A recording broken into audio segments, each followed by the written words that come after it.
নমস্কার বন্ধুরা, এখন আমি চলে এসেছি the tutorial of cradle song part 3 RTC নিয়ে, রেফারেন্স টু দ্য কনটেক্সট। তো দেখো, আজকে আমি তোমাদেরকে বলেছিলাম রেফারেন্স টু দ্য কনটেক্সটের কোশ্চেনগুলো তোমাদের সাথে শেয়ার করব। তো ফার্স্ট কোশ্চেন আছে, দেখো, for you I stole our little lovely dream. তো তাতে ফার্স্ট কোশ্চেন হচ্ছে, who is uttering this words and whom are they address to. তো এখানে হচ্ছে কে কাকে এই কথাটা বলেছে, for you I stole our little lovely dream. তো এখানে তোমরা অ্যান্সারে লিখবে, mother is uttering this words to the child. Next question আছে, in this context is stealing an offence, justify your answer. মানে এখানে বলতে চাইছে, এই যে স্টেলিং কথাটা মানে যে স্টেলিং মানে হচ্ছে চুরি করা, তো চুরি করা কথাটা কি এখানে যায় এই কবিতাটার মধ্যে? তো এখানে তোমরা বলবে যে না, এখানে কোনো অর্থেই মা চুরি করার কথাটা বলছে না, যাতে বাচ্চাটা ঘুমায় শান্তভাবে, সেই জন্য এই কথাটা ইউজ হয়েছে। তো তোমরা এরকমভাবে লিখতে পারো, in this context telling is not an offense because the mother wants to make her child sleep so that she will bring her a lovely little dream for her. Okay, next question দেখো আছে, where did the person steal from? the person এই কথাটা কোথা থেকে চুরি করেছে, মানে যে কথাটা বলেছে সেই কথাটা কোথা থেকে বলেছে বা কে করেছে। the mother stole the little lovely dream from the poppy bowl.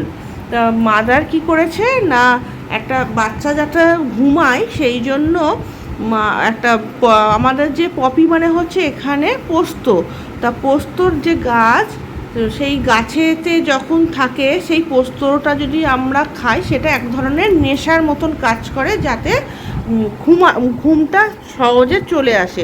তা মা কী করেছে, তার বাচ্চা যাতে ঘুমায়, তা মা মানে বলতে চাইছে যে তুমি যাতে ঘুমাও তার জন্য আমি ওই পপি বোলটাকেও আমি চুরি করে আনতে পারি, যাতে তুমি খেয়ে ঘুমাতে পারো।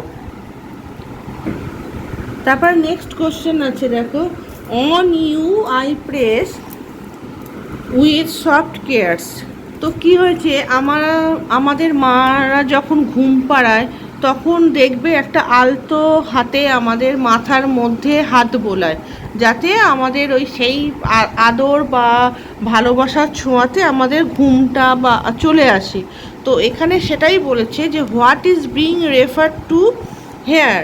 না, তোমরা বলবে mother is telling about a little lovely dream, যাতে ঘুমটা আসে তার জন্য মা যেটা ভালোবাসার স্নেহপূর্ণ যে আদর আলতো ছোঁয়া, সেই ছোঁয়াটার কথাই এখানে বলা হয়েছে। নেক্সট কোশ্চেন দেখো আছে, describe the mood and the feelings of the narrator in the given extract. এখানে ন্যারেটর বলতে এখানে মাদারের কথা বলা হয়েছে, কে বলছে কথাটা। তো এখানে তার মুডটা কেমন, তার ফিলিংসটা কেমন, অনুভূতিটা কেমন, সেটাই জানতে চেয়েছে। তো এখানে তোমরা লিখবে, here the mood and feelings of the narrator means mother are very loving and caring so that her child goes to slip.